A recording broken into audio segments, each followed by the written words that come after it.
एक समय की बात है, ऐसे देश में जहां जादू सच था, माया नाम की एक युवा लड़की रहती थी। माया घने जंगल से घिरे एक छोटे से गांव में रहती थी। वह हमेशा जादू और रोमांच की उन कहानियों से आकर्षित होती थी जो गांव वाले रात में आग के आसपास सुनाते थे।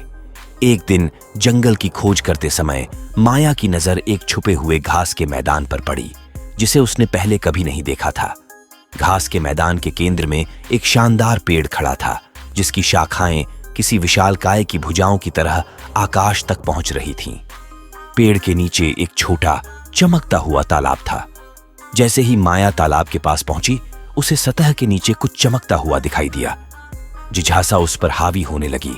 वह पानी में पहुंची और एक छोटा चमकता हुआ क्रिस्टल बाहर निकाला। जैसे ही उसने उसे छुआ, उसके शरीर में एक गर्म झुनझुनी सनसनी फैल गई। अचानक क्रिस्टल तेज चमकने लगा और उसकी गहराई से एक जादुई प्राणी बाहर आया।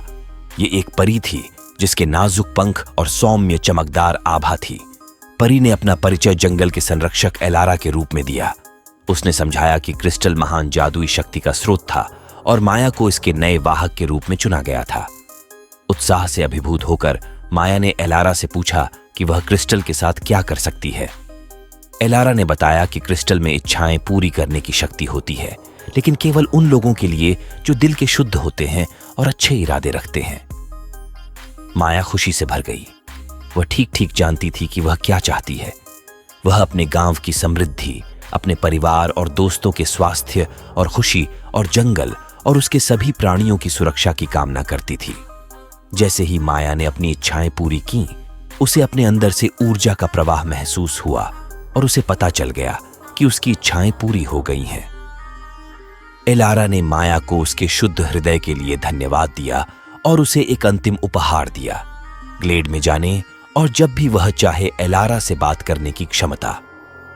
उस दिन से माया को गांव की रक्षक और संरक्षक के रूप में जाना जाने लगा।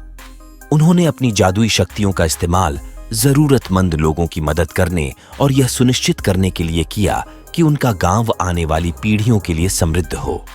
और जब भी उसे मार्गदर्शन या सलाह की आवश्यकता होती, तो वह ग्लेड में जाती और अपनी दोस्त एलारा, जादुई परी से बात करती।